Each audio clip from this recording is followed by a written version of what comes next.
So we worked in a wine bottling factory for 5 weeks in Adelaide, and this is how it went. I'm just going to explain all the things we did.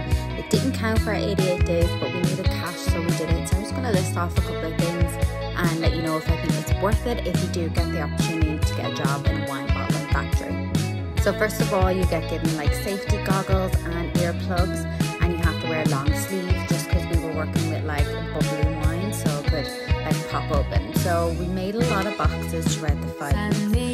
So many boxes. We did rolling bottles, which is the process in between before it gets bottled to be sold. We saw kangaroos every day, which was a nice little bonus. In our first week, we did this thing called triage, which is basically just putting them into cages, and I think they get put into cages to be stored away for a couple of years to like mature, and that was probably the hardest week ever. But one of the guys that worked there actually brought in some fizzy drinks and some jellies for everyone to cheer us up, which was nice, and it was only 1 week of it, so it wasn't too bad.